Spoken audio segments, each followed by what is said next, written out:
Muchas gracias. Bienvenidos a esta sesión informativa del Diplomado en Filosofía Medieval del CISAF. Yo soy José Miguel Ángeles de León, coordinador de la División de Filosofía y de este diplomado. El día de hoy, además de informaciones generales sobre este diplomado que está por comenzar, también tendremos dos ponencias del profesor Jorge Navarro y del profesor Fidencio Aguilar en torno a temas de la filosofía medieval y a problemas que serán abordados en este diplomado. Siguiendo nuestra revisión de la historia de la filosofía, llegamos al llamado por los modernos periodo medieval. Por este periodo entendemos la época que va del siglo I después de Cristo al siglo XIII de la misma era, del cual exploraremos algunos de sus principales pensadores. En este diplomado estudiaremos el pensamiento filosófico acontecido durante la irrupción cultural e intelectual del cristianismo, así como durante la expansión del Islam y del judaísmo, que consigo difundieron distintas racionalidades que enriquecieron y extendieron el paradigma racional anterior, el griego. Los pensamientos medievales, casi siempre vinculados al pensamiento religioso, por la naturaleza de sus inquietudes intelectuales, encontraron nuevos problemas filosóficos que desafiaron las comprensiones racionales del paradigma anterior, mismos a los que intentaron dar solución, con lo que establecieron algunos de los principios teóricos sobre los cuales se han cimentado casi todas las ramas de la filosofía, que van desde la antropología filosófica y la lógica, pasando por la ética, la estética y la teoría del conocimiento, hasta la filosofía del lenguaje y la metafísica. Nuestro curso comenzará reflexionando en torno al encuentro entre la filosofía helénica y el cristianismo, que dio pie a lo que podríamos llamar filosofía cristiana, y culminará con el estudio del nominalismo, cimiento imprescindible de lo que llamamos filosofía moderna, no sin antes repasar algunos de los pensadores clásicos de este periodo, entre otros San Agustín, San Anselmo, Santo Tomás de Aquino y Juan Duns Scoto. En unos momentos les presentaré el calendario de sesiones de este diplomado. Este diplomado está dirigido a profesionistas y estudiantes universitarios de todos los ámbitos, especialmente de las humanidades, así como al público en general interesado en filosofía y profesores de todos los niveles educativos, así como sacerdotes, religiosas y agentes de pastoral. Este curso comenzará el próximo martes 31 de agosto del presente año y será todos los martes y los jueves a partir del 31 de agosto y hasta el 9 de diciembre del 2021 en horario de 19 a 21 horas del centro de México, todo por vía Zoom. En total, este diplomado contará con 116 horas repartidas en 29 sesiones de 2 horas, 4 a la semana por un total de 58 horas y además de 58 horas de trabajo personal en plataforma, donde las lecturas serán el material sobre el cual estaremos trabajando. También tenemos la posibilidad de dar becas. En caso de que estén interesados en estas, por favor escriban a la dirección de correo electrónico de filosofia@cisaf.mx. Antes de comenzar con las ponencias que tenemos preparadas para el día de hoy, les presentaré brevemente el calendario de sesiones de este diplomado, así como los profesores que nos acompañarán en cada una de estas clases. Comenzaremos el 31 de agosto con el tema de las filosofías medievales 1 y el 2 de septiembre con las filosofías medievales 2 que correrán a cargo de su servidor. Posteriormente tendremos una sesión llamada La introducción a la filosofía cristiana por el profesor Pablo Castellanos.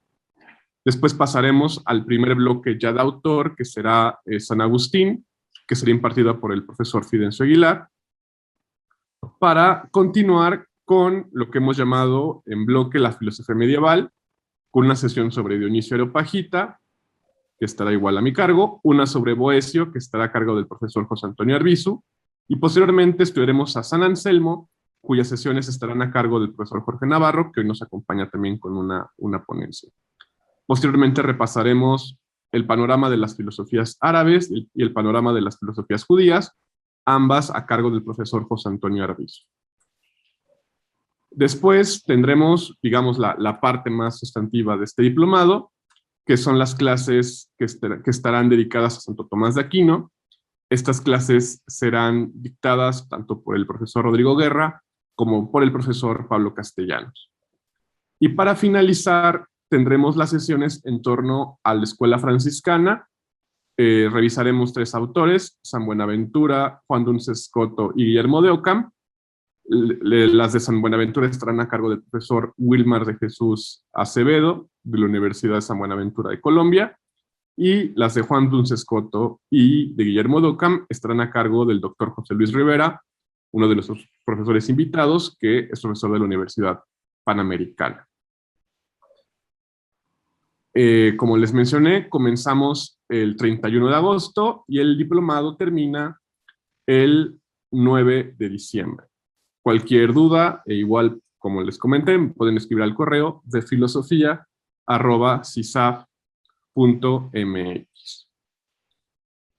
Bueno, pues sin más por el momento, comenzamos con las participaciones del día de hoy.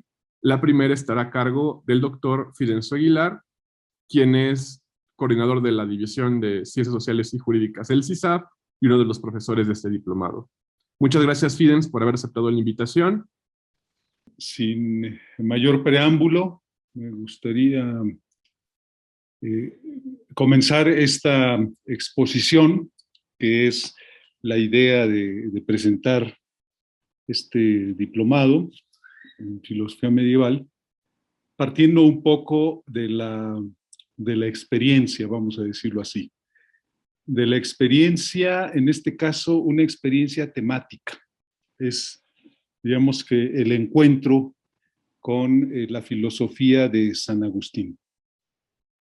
Y este encuentro tiene, diríamos, además de una connotación de carácter personal, en el sentido de sentirme atraído. ¿Quién no podría sentirse atraído cuando el problema es uno mismo? Y en ese sentido, el punto de partida de la filosofía agustiniana, cuando menos en la experiencia que uno tiene, por ejemplo, en la carrera, en la formación filosófica,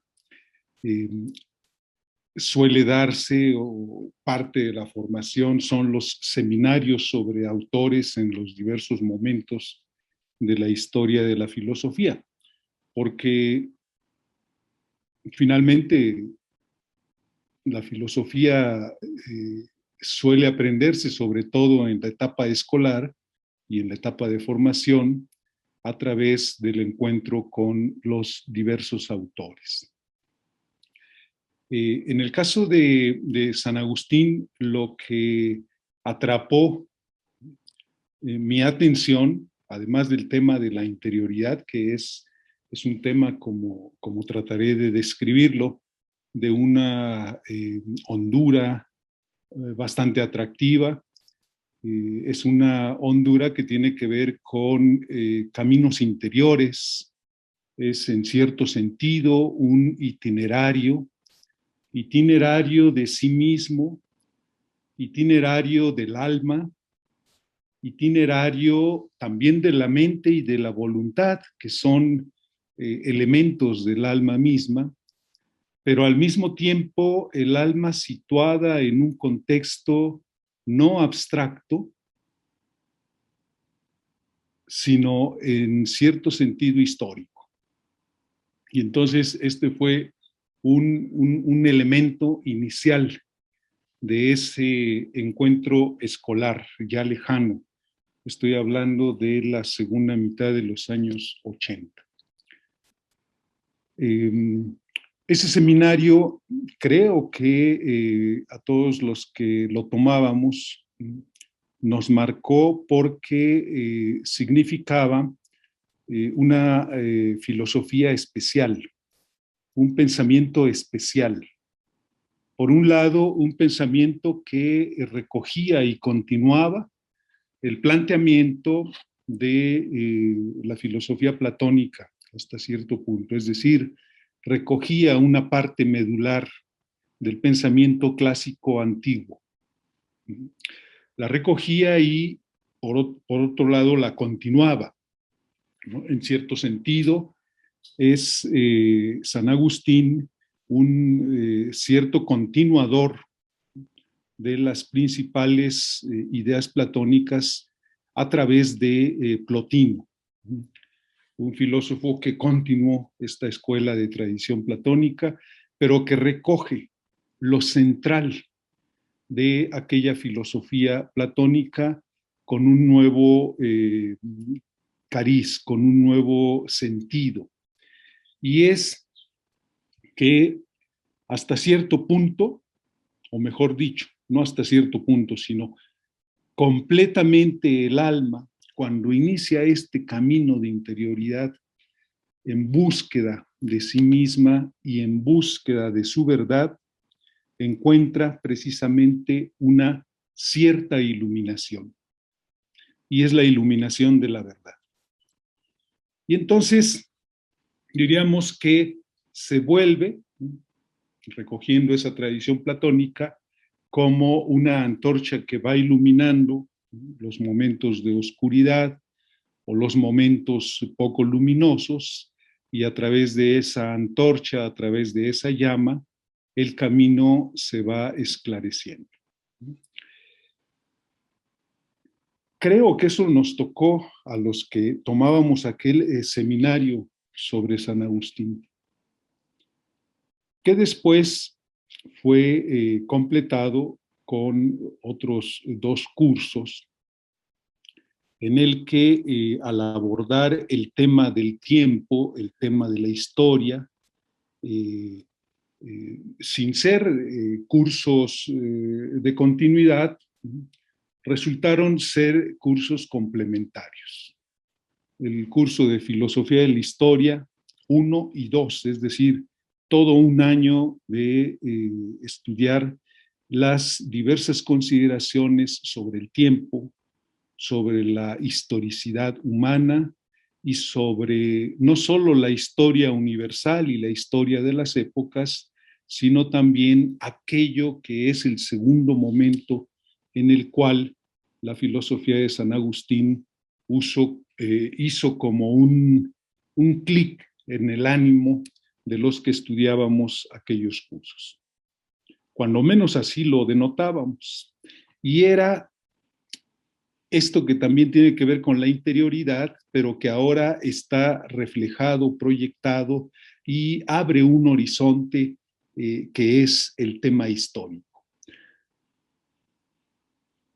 Usualmente uno considera que para hacer historia hay que hacer grandes obras, que para hacer historia hay que participar en los grandes eventos y hay que estar a la altura de los grandes hombres. Y en cambio, en esos cursos sobre filosofía de la historia estaba brotando con cierta naturalidad, ahora veremos por qué, una pregunta que subyacía con mucha insistencia y mucha hondura.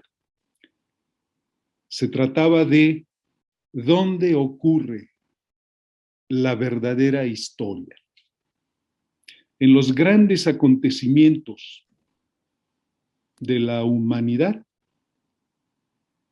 o en los momentos más hondos y profundos de nuestra propia interioridad. ¿Dónde se encuentra la historia? En estos grandes hitos de las épocas o justamente en la historia del corazón de cada uno. Comenzaba a hacerse visible entonces que aquello que ocurre en la interioridad, que aquello que ocurre en el corazón humano, es realmente lo que ocurre con profundidad en nuestra vida y en nuestra existencia. De tal suerte que entonces brotaba una conexión muy estrecha, muy radical y al mismo tiempo bastante natural en ese momento cuando estudiábamos esos cursos sobre filosofía de la historia. Y con esta introducción querría yo entonces plantear, por un lado, un tema de la situación de la filosofía medieval, que como lo ha señalado José Miguel, prácticamente parte del primer siglo de nuestra era y se va conformando con el nacimiento del cristianismo, el encuentro del cristianismo con el helenismo, y luego la conformación que a partir de allí se da en el pensamiento filosófico, en el pensamiento teológico y después en su configuración cultural en los siglos posteriores. Quizá valga la pena hacer una primera distinción en el sentido de que los primeros siglos propiamente fueron los siglos del cristianismo primitivo, llamémosle así, y posteriormente, a partir, si lo vemos en términos de épocas, pudiéramos decir que una época suele abarcar más o menos alrededor de 5 siglos. La época antigua, 5 siglos antes de Cristo, hasta el inicio de nuestra era, el cristianismo primitivo del inicio de nuestra era a 5 siglos, al siglo V, más o menos. De hecho, San Agustín vive más o menos del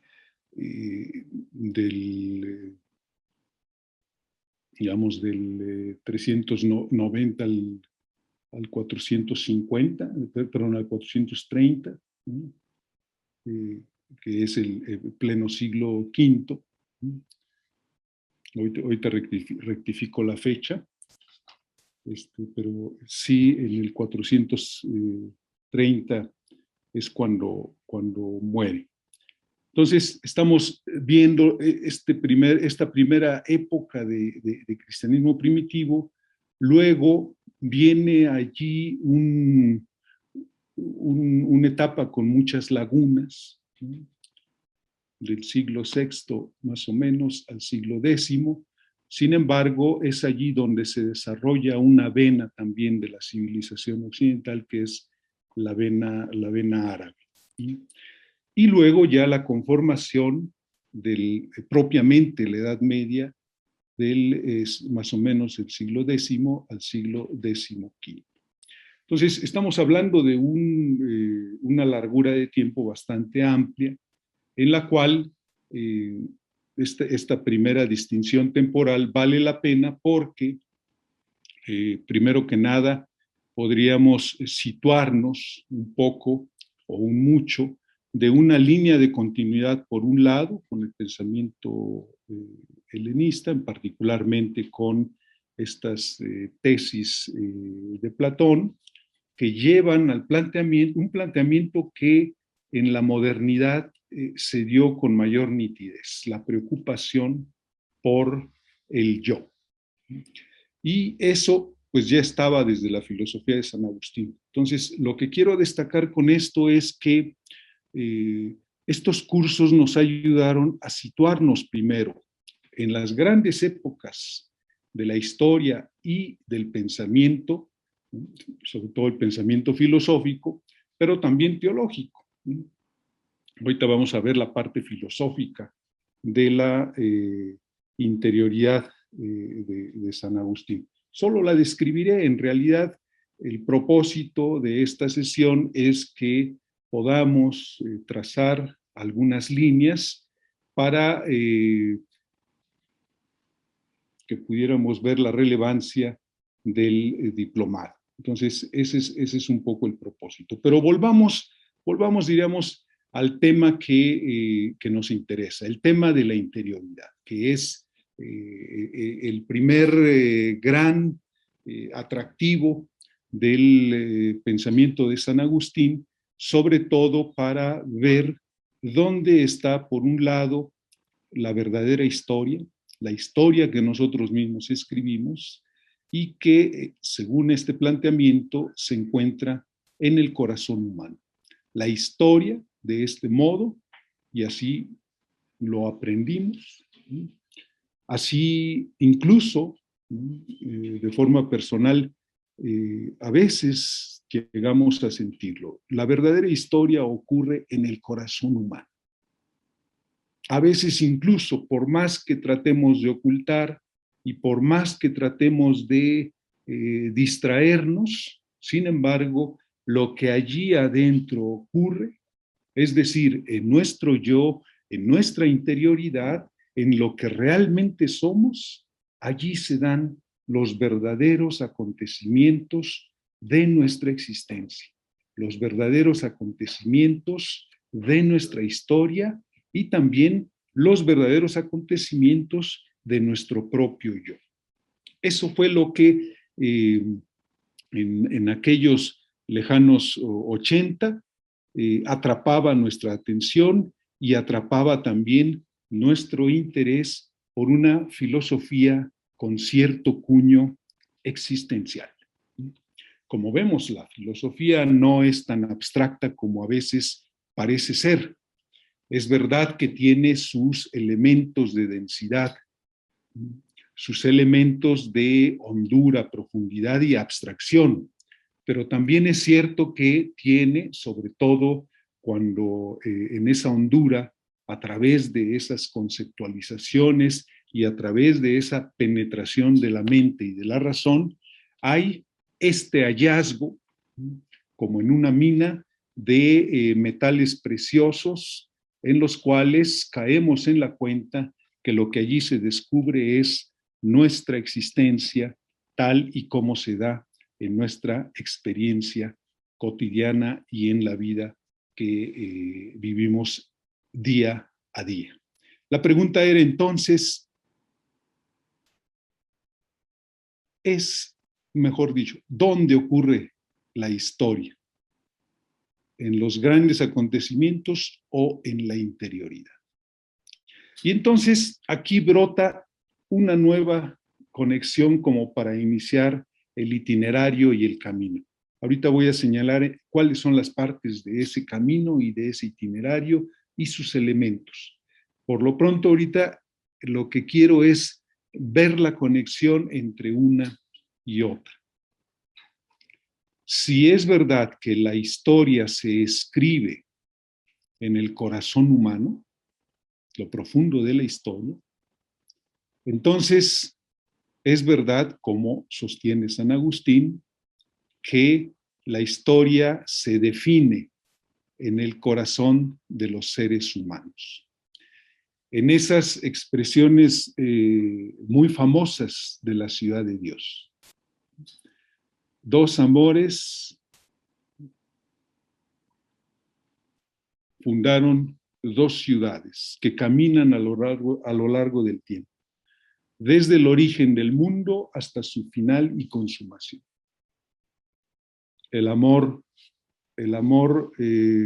a sí mismo hasta el desprecio de Dios constituyó la ciudad del mundo y el amor de Dios hasta el olvido de sí constituyó la ciudad de Dios. Esto que se funda digamos, en el corazón humano, en el pensamiento de San Agustín, explica cuál es el sentido de la historia. Y el sentido de la historia es esta batalla entre Dios y el diablo por el corazón del ser humano. Es la historia, la batalla entre el bien y el mal por el corazón humano. Es la batalla entre la ciudad de Dios y la ciudad del mundo. Pero fíjense, no hay que confundir esta batalla con una lucha maniquea. San Agustín conoció a los maniqueos y de hecho los siguió en algún momento de su juventud, que sostenían que hay un principio bueno y hay un principio malo, y cada uno de esos principios rigen el mundo, y rigen la historia, y rigen la vida humana. Cada uno de estos principios son principios absolutos, son principios en sí mismos irreductibles. Pero el problema de este planteamiento maniqueo es que hagamos el bien o hagamos el mal, no depende de nosotros ni lo uno ni lo otro. Y hasta cierto punto, los seres humanos no somos responsables, mejor dicho, de esos actos y de esas acciones, porque lo que hacemos es seguir en el fondo, ya sea el principio bueno o el principio malo. Y a veces el bueno y a veces el malo, pero sin responsabilidad por parte nuestra. En cambio, el planteamiento de San Agustín del corazón humano comienza partiendo primero de que hay una iluminación de la mente y segundo, hay una adhesión de la voluntad a esa adhesión que nos hace enteramente responsables de nuestros actos y de las acciones que en el fondo del corazón y desde el fondo de él llevamos a cabo. Esto, diríamos, primero para hacernos responsables y segundo para descubrir que no hay un principio malo en sí mismo. Que cuando el ser humano obra el mal, en el fondo lo que hace es olvidarse de quién es él y quién es el ser supremo, el ser absoluto, el ser divino.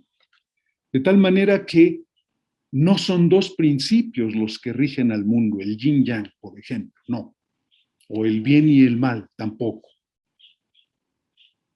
Sino que hay un solo principio, válido en sí mismo, ontológicamente sostenible en sí mismo, que es el ser y que se expresa en el ser humano a través de la verdad y a través de esa iluminación del corazón humano, es decir, de la mente y de la voluntad y de los afectos de toda la persona humana para poder adherirse a esa verdad que descubre a través de esa iluminación del propio ser en la mente de los humanos. Pero para que esa iluminación sea posible, es importante una cierta disposición del corazón, una cierta disposición del alma humana, del yo. Y esa disposición es lo que permite que esa iluminación por parte de Dios ocurra y entonces el ser humano descubre en sí mismo la verdad y a través de la adhesión a la verdad es como puede obrar lo bueno. Y ese es el principio hondo, auténtico, no dos principios, sino un solo principio, que es el ser divino, que da origen al ser finito, al ser temporal, a la criatura. La adhesión de la criatura a su creador es una búsqueda que trataré de resumir brevemente para poder concluir esta participación. Dice San Agustín en el libro De Vera Religione, ¿no? En el capítulo 39, si soy exacto en el dato, dice, noli foras ire, para ocupar la expresión latina. No vayas fuera. En esta búsqueda, en esta caminata hacia la autenticidad de las cosas, no te entretengas en las cosas externas. No te entretengas en las cosas de fuera. No li foras ire. Rede in te. Regresa a ti mismo, que es el segundo momento de esta búsqueda. No te distraigas fuera, apunta hacia ti mismo. Apunta a esa parte interna de tu alma que te reclama, esa parte de la yoeidad, esa parte del yo, eso que somos en realidad y en verdad. Y si descubres en esta parte interna tuya que tu ser es finito, si descubres tu fragilidad, si descubres tu casi nadidad, si descubres tu vulnerabilidad, tu fragilidad, tu finitud, trascende et te ipsum, trasciéndete a ti mismo. Y para hacer ese ejercicio de trascenderse a sí mismo, precisamente está esta apertura del corazón al ser eterno. Es la apertura del ser finito al ser eterno. Y en esa apertura es en donde radica en el fondo la ciudad de Dios. La ciudad de Dios significa apertura. En cambio, cuando ese corazón, en vez de abrirse, se endurece, se enorgullece y ya no quiere ver más allá de sí mismo, entonces el corazón funda la ciudad del mundo, porque la ciudad del mundo es no abrirse a la trascendencia, considerar que más allá de este mundo no hay nada, no existe nada, que en buena medida es una convicción de una de las grandes corrientes del pensamiento contemporáneo y una de las grandes tentaciones, ¿no?, también del pensamiento contemporáneo, de convencernos, o según la cual la existencia, nuestra existencia y nuestra vida en el tiempo no tiene ningún sentido. Esa sería, en ese sentido, la cerrazón del corazón humano y la constitución de esta ciudad del mundo que está en constante batalla con la ciudad de Dios. Pues esos son los temas que veremos, Miguel, en este diplomado, particularmente sobre el pensamiento de San Agustín. Muchas gracias. Muchísimas gracias a ti, Fidencio. Si alguien tiene alguna pregunta, puede hacérnosla llegar ya sea por este medio o directamente por Facebook. A continuación, el profesor Jorge Navarro también nos hará una breve exposición sobre algunas de las temáticas que se abordarán en este diplomado. Muchas gracias, Jorge, por haber aceptado la invitación. Y cuando estés listo, adelante. Aquí estoy. Muchas gracias. Sí, yo quiero abordar un poco esta invitación, ¿no? Esta sesión como una invitación al recorrido que se ofrece, ¿no? Desde luego con la diversidad de expositores que ya habló José Miguel,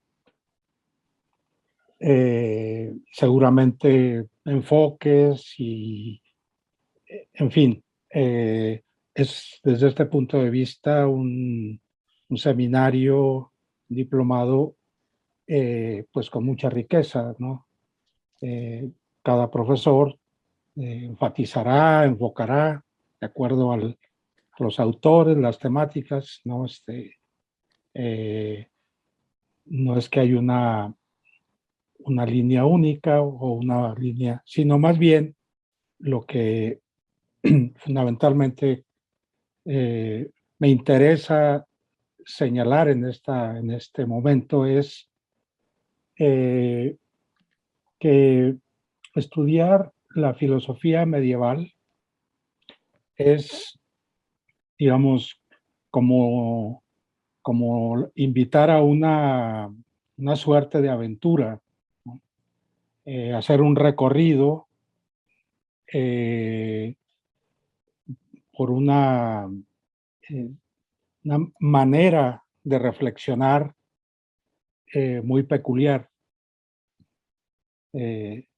Aunque solemos incorporar o tener presente en la historia de Occidente, ¿no? Este periodo medieval frecuentemente es poco explorado, ¿no? Generalmente es un periodo que hay que pasar muy rápido porque dicen algunos filosofía hay poca, ¿no? Hay más teología y luego también es un momento, Edad Media para muchos es sinónimo de Edad Oscura, etcétera, ¿no? Hay como muchos prejuicios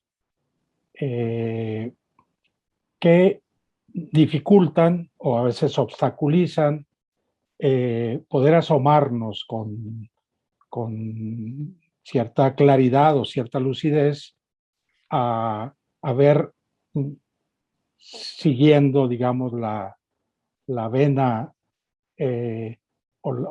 digamos, el plano filosófico. Hay muchos otros aspectos, evidentemente, de la Edad Media, ¿no?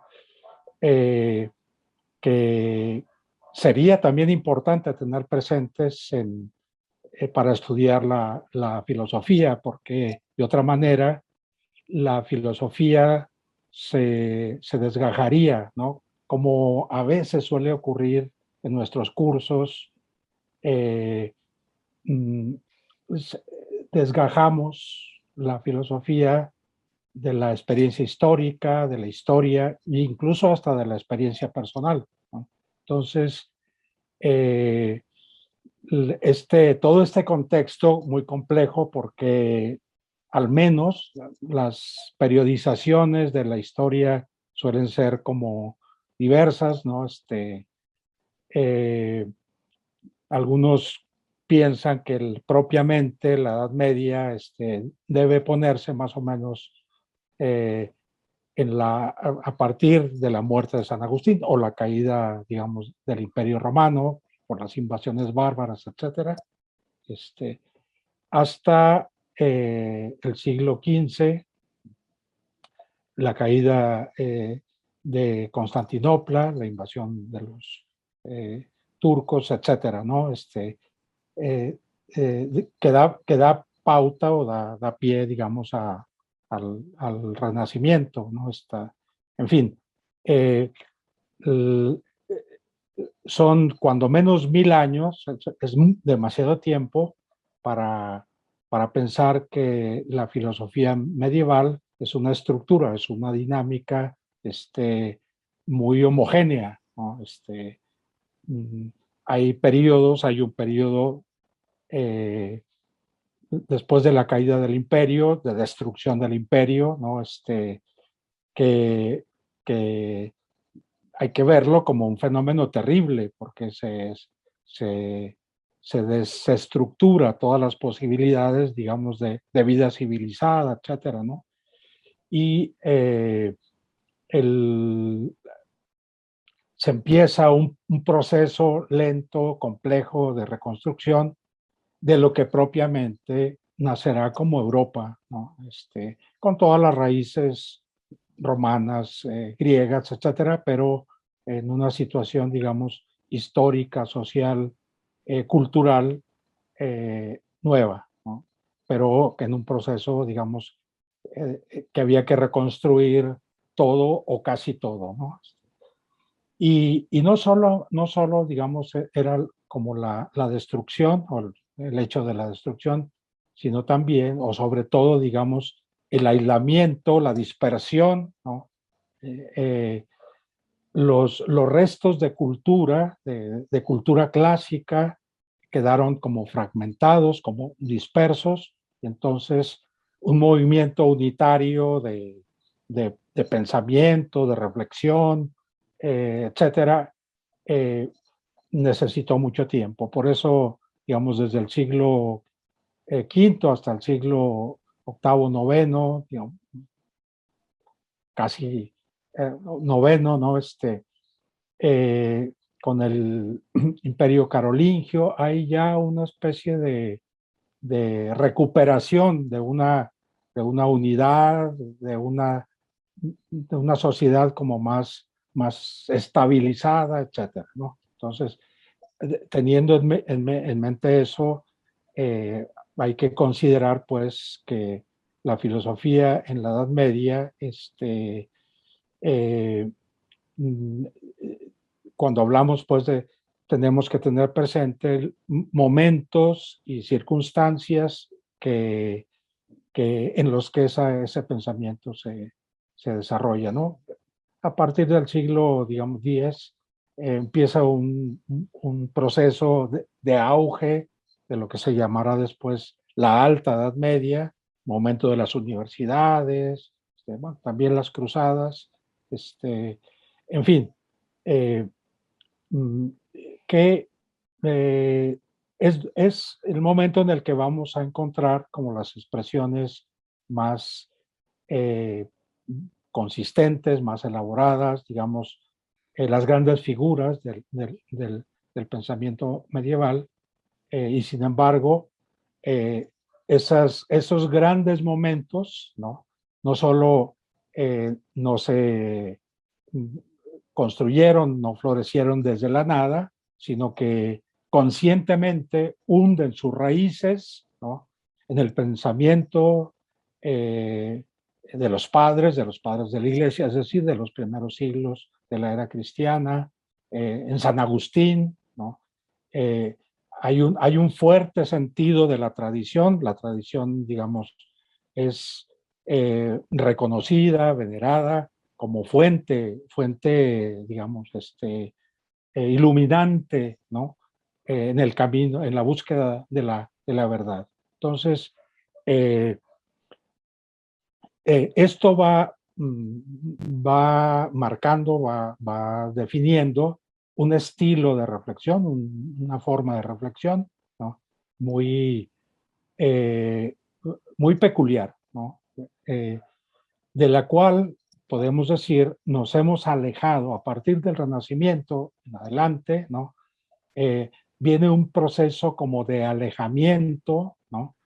Primero, se, se, digamos, se modifica esta sensibilidad por la tradición, ¿no? Y empieza a aparecer el sentido, digamos, de lo moderno en el sentido casi más actual que le solemos dar, ¿no? Eh, lo moderno es sinónimo de más adelantado, más conveniente, como podríamos decir, de alejamiento de una etapa, digamos, menos fecunda, ¿no? Oscura a veces, etcétera, ¿no?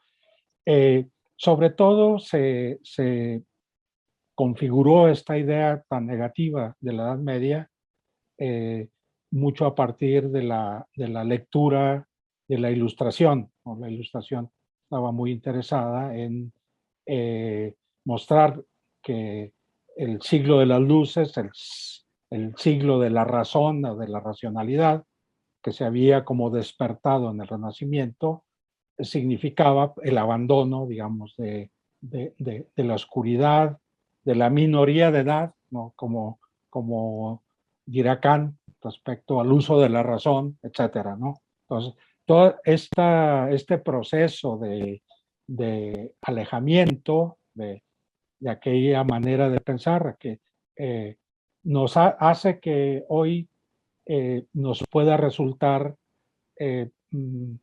o poco comprensible el pensamiento medieval, ¿no? Algunos dicen pues, que ahí hay pura teología y lo que hay de filosofía o se reduce a Platón, ¿no? Como en San Agustín, o se reduce a Aristóteles como en Santo Tomás, ¿no? Sin tener en cuenta que entre San Agustín y Santo Tomás hay 6 o 7 siglos, ¿no? No es que estos dos se sentaron un día, a ver, tú toma todo lo de San Agustín, yo tomo todo lo de Santo Tomás y hacemos un batidillo o los bautizamos, como a veces se dice, ¿no? Un Aristóteles bautizado es Tomás de Aquino, un Platón bautizado es San Agustín. Eso evidentemente significa no solamente una ignorancia, sino un desprecio, ¿no? por la riqueza de reflexión. Como ya Fidencio nos hablaba un poco de los acentos que toma una reflexión siguiendo a San Agustín, que son también significativos para nosotros en este tiempo, ¿no? Entonces, quisiera un poquito colocar esta como lejanía o este distanciamiento, ¿no? Siguiendo una observación de Heidegger que se refiere a la filosofía cristiana, ¿no? Diciendo que es una contradicción, ¿no? Eh, es una contradicción in terminis, ¿no? Eso no puede existir, pues algo que es absurdo, porque, digamos, la filosofía representa sobre todo un preguntar, ¿no?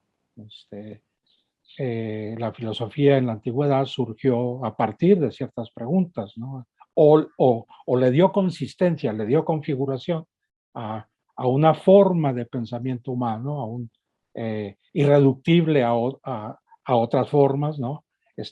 Justamente atravesando ese pensamiento por ciertas preguntas y luego la búsqueda de las respuestas, de la comprobación, de la argumentación, etcétera, ¿no? En cambio, piensa Heidegger, la fe lo que da es respuestas, ¿no? Y entonces, claro, no puede haber una filosofía cristiana porque entonces las preguntas no serían legítimas. Quien ya sabe que tiene las respuestas no pregunta, digamos, con autenticidad, ¿no? En todo caso hace como que tiene preguntas muy interesantes, pero de antemano sabe que sabe la respuesta, ¿no?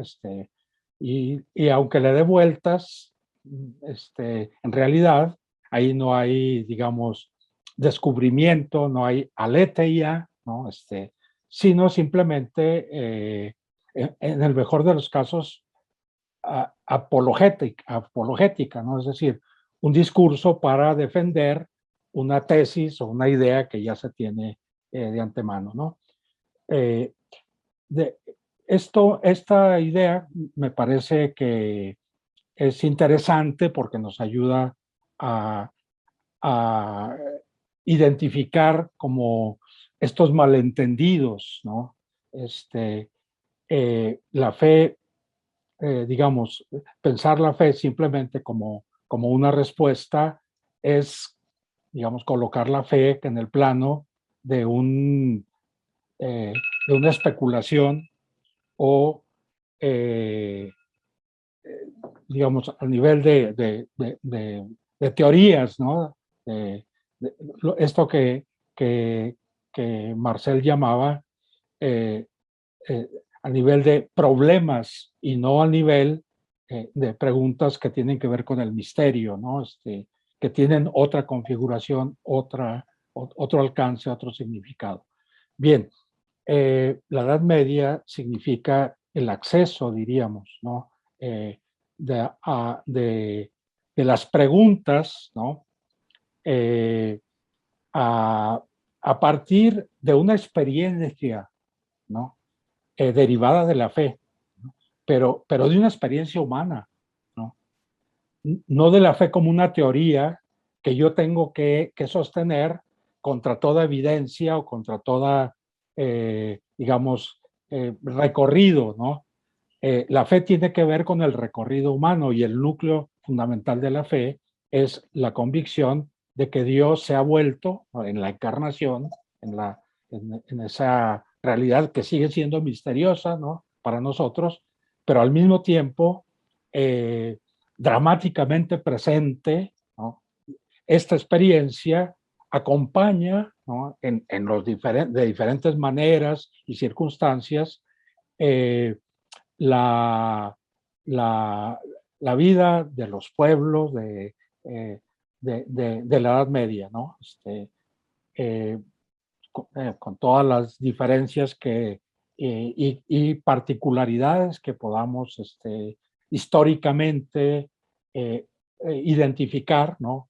En regiones, ciudades, pueblos, sus propios conflictos, la, esta como confrontación entre el poder, digamos, temporal del emperador y luego el poder digamos, del eclesial de un papa, ¿no? Que, que, se, que se ponen de acuerdo, que entran en desacuerdo, etcétera, ¿no?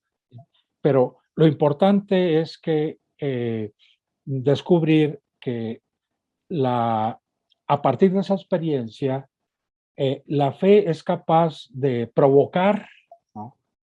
De fecundar en la reflexión filosófica otras preguntas que no están en la antigüedad, que los antiguos no se hicieron, ¿no? Pensemos, para ejemplificar brevemente, ¿no? Pensemos la noción de criaturidad. La criatura es un concepto inidentificable en el pensamiento antiguo, ¿no? La realidad son entes, son estructura o digamos, sí, estructuras concretas que están en un gran dinamismo que es la naturaleza, etcétera. Pero esta realidad es eterna, ¿no? Tiene su dinámica, sus ciclos, el famoso eterno retorno, etcétera, ¿no?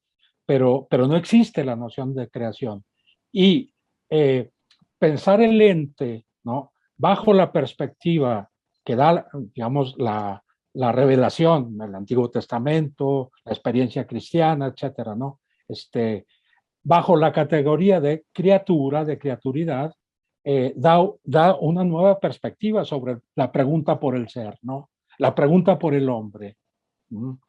Porque el hombre que es solo producto o de las fuerzas de la naturaleza o resultado, para decirlo de esta manera, ¿no? De las estructuras, digamos, de la polis, que le confiere su dignidad, su lugar en el mundo, etcétera, su lengua, en fin, es muy distinto a considerar al hombre como llamado, por decirlo así, al ser desde la nada, ¿no? El pensamiento de la nada no es una cuestión clara en el pensamiento de la antigüedad. El gran problema de los antiguos no es la nada, es el movimiento, el cambio, ¿no? Y sobre ese tema discutieron digamos, ardorosamente, ¿no? El pensamiento cristiano eh, piensa el cambio, incluso la temporalidad, como ya algo adelantaba Fidencio anteriormente, ¿no? Con categorías nuevas, ¿no? es una pregunta nueva el problema del tiempo, ¿no? Entonces, el mismo tema de la libertad, ¿no? La libertad, la máxima libertad del hombre antiguo está, digamos, en el hecho de pertenecer a una polis, al ser, digamos, ciudadano, etcétera, ¿no? De no ser esclavo, en fin. Mientras que la libertad cristiana introduce una dimensión, digamos, identificable, ¿no? El tema de la libertad se puede identificar con la radicalidad misma de las preguntas filosóficas, ¿no? Con la totalidad, ¿no? ¿Cuál es la relación del individuo humano, de cada uno, con la totalidad, con el destino último de la vida, de la existencia? ¿Cuál es la relación con el fundamento de todo, ¿no? Estas preguntas brotan y son perspectivas desde las cuales, ¿no? O sea, se puede reflexionar de otra manera sobre la dignidad del hombre. Por eso puede aparecer en el pensamiento medieval, ¿no? Derivado de reflexiones teológicas, la noción de persona, ¿no? Vinculada estrechamente a la idea de dignidad, dignidad incondicional, que quiere decir no determinada ni por el poder, el Estado, ni por la naturaleza, el haber nacido X o Y o con tales o cuales dotes, ¿no?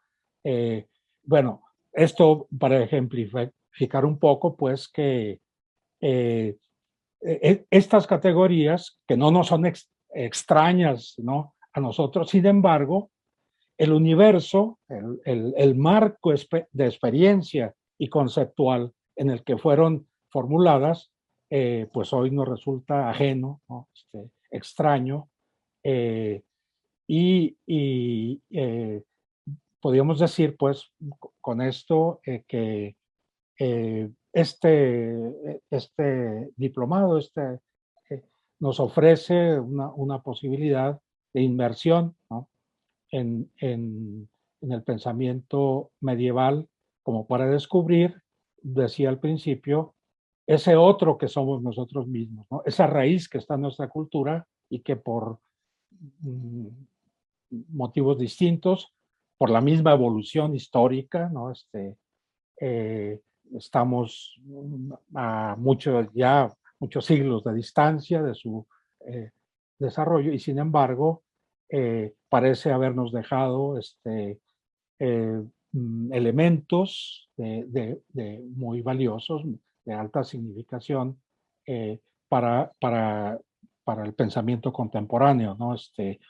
Podríamos decir también, como para ir cerrando, que el pensamiento medieval nos permite tomar una perspectiva crítica respecto de una racionalidad, digamos, autónoma o una racionalidad absolutista que describiría o que puede ser descrita, ¿no?, como el proceso de la racionalidad moderna, ¿no? Y también entender de alguna manera, ¿no?, el fracaso, su fracaso, digamos, en esta crisis de la modernidad o en estas derivaciones posmodernas que hoy estamos debatiendo, ¿no? Termino solamente para subrayar que en este recorrido, digamos, eh, aunque hoy tiene que hacerse, o al parecer no hay otra manera de hacerse más que